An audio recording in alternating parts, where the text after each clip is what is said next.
Assalamu alaikum. Hi everyone. Welcome back to my channel. We all are doing good. 100 days 100 வீடியோஸில் இன்றைக்கி டே வந்து 45 வாங்க வீடியோக்குள்ளே போகலாம். இன்றைக்கி நம்ம வீடியோவில் என்ன பார்க்க போகிறோன்னா குவைத்தியோட ஆத்தென்டிக் ஃபுட் இது வந்து மஜ்பூஸ்ன்னு சொல்லுவாங்க.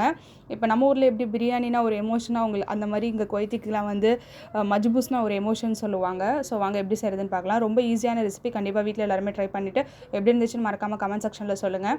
முதல்ல வந்து நல்லா அடிகனமான பாத்திரம் எடுத்துக்கோங்க. உங்களுக்கு அடி பிடிக்கக்கூடாது, அதனால சொல்கிறேன் நான். அதுக்கப்புறம் ஆயில் ஆட் பண்ணிக்கோங்க. இன்றைக்கி நான் வந்து 1/2 kg தான் பண்ண போகிறேன். ஸோ அதனால் வந்து 50 ml ஆயில் ஆட் பண்ணிக்கோங்க. ஆயில் ஆட் பண்ணி நல்லா ஹீட் ஆன பிறகு ஒரு 4 கிராம்பு, 4 ஏலக்காய், கொஞ்சமாக ஒரு 2 துண்டு பட்டை போட்டு நல்லா பொரிஞ்ச பிறகு நல்லா பெரிய பல்லாரி வெங்காயம் நான் கட் பண்ணி வச்சுருக்கேன், அதை ஆட் பண்ணிக்கலாம். அதை ஆட் பண்ணி கொஞ்சம் பொன்னிறமாக வந்த பிறகு ஒரு 3 டேபிள் ஸ்பூன் வந்து நான் வந்து இஞ்சி பூண்டு பேஸ்ட் ஆட் பண்ணிக்கிறேன்.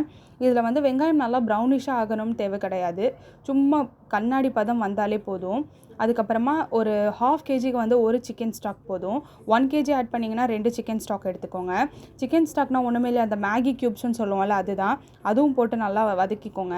வதக்கின பிறகு இப்போ நான் சிக்கன் எடுத்து வச்சுருக்கேன். சிக்கன் வந்து ஆட் பண்ணிக்கலாம். சிக்கன் வந்து நான் 700 கிராம்ஸ் எடுத்திருப்பேன், அதனால சிக்கன் ஆட் பண்ணிக்கலாம்.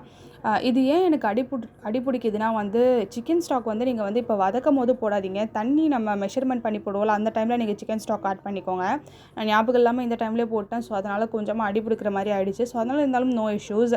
இது நல்லா சிக்கன் போட்டுட்டு சிக்கன் வந்து நல்லா குக் ஆகணும்னு கிடையாது, அதில் வந்து ப்ரௌன் கலர் மார்க்ஸ் இருக்கணும் சிக்கனில். இப்போ நான் திருப்பி போடும்போது அந்த சிக்கனில் வந்து ப்ரௌன் கலர் மார்க்ஸ் இருக்குது பாருங்கள், அந்த மாதிரி இருக்கணும். அந்த மாதிரி வந்துருச்சுனாலே சிக்கன் குக் ஆகிடுச்சு, ஃப்ளேவர் இறங்கிடுச்சின்னு அர்த்தம்.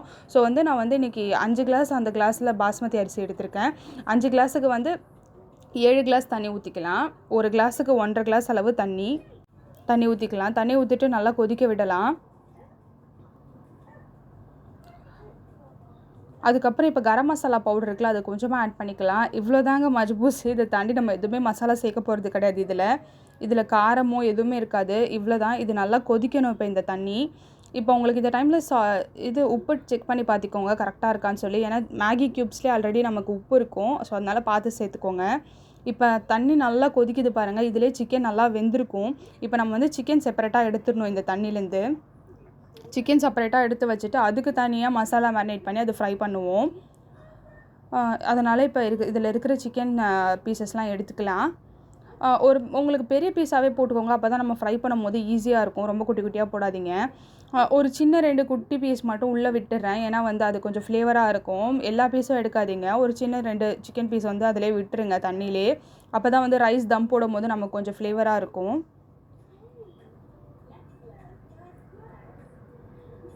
ஸோ தண்ணி இப்போ நல்லா கொதிக்குது. ரைஸ் நல்லா வடிகட்டிட்டு இப்போ வந்து நம்ம ரைஸ் ஆட் பண்ணிக்கலாம். இந்த டைமில் நீங்கள் வந்து அந்த தண்ணி குடிச்சு பார்த்தீங்கன்னா உங்களுக்கு சிக்கன் சூப் மாதிரி தான் இருக்கும் உண்மையாகவே. இது வந்து நம்ம ஊரில் சிக்கன் பலாவ் கூட செய்வாங்க, சில பேர் சிக்கன் புலாவ்னு சொல்லி சில பேர் செய்வாங்க. ஆனால் இதுதான் வந்து இங்கே குவைத்திக்கு வந்து இது மஜ்பூஸ்ன்னு சொல்லுவாங்க. இன்னொரு விஷயம் என்னென்னா, இதில் வந்து முந்திரி திராட்சைலாம் வந்து அரைச்சி போட மாட்டாங்க, நெய்யில் வறுத்து போடுவாங்க. பட் எனக்கு அதில் இஷ்டம் இல்லை. இப்போ இங்கே வந்து தக்கூஸ் பண்ணிக்கலாம். தக்கூஸ்னால் வந்து ஒரு குழம்பு, அது மஜ்பூஸில் ஊற்றி சாப்பிட்றது தான். அது வந்து ஒரு தக்காளி, ஒரு 4 பல் பூண்டு, கொஞ்சமாக டொமேட்டோ பேஸ்ட்டு, அதெல்லாம் போட்டு அரைச்சிட்டு வச்சுக்கணும் அந்த பேஸ்ட். அவ்வளோதான். இப்போ வந்து ஒரு கடாயில் வந்து எண்ணெய் ஊற்றிட்டு நல்லா ஒரு 10 பல் பூண்டு இடித்து வச்சுருக்கேன், அந்த பூண்டை போட்டு நல்லா பொன்னிறமாக ஆகட்டும், அது வரையும் வதக்க விட்டுக்கலாம். அப்பப்போ ரைஸு திறந்து கிளறி விட்டுக்கலாம், தம் போடுற ஸ்டேஜ் வந்துருச்சான்னு சொல்லி.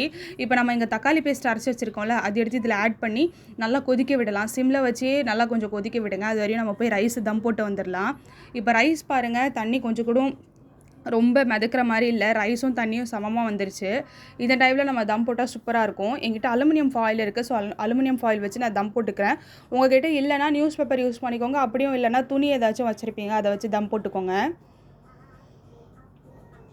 இது வந்து தம் போடுறதுல தான் வந்து அரிசி வந்து நல்லா குக் ஆகும். இப்போ இதில் வந்து 50% ஆல்மோஸ்ட் 70% குக் ஆகிருக்கும், பேலன்ஸ் 30% தம்மில் தான் குக் ஆகும்.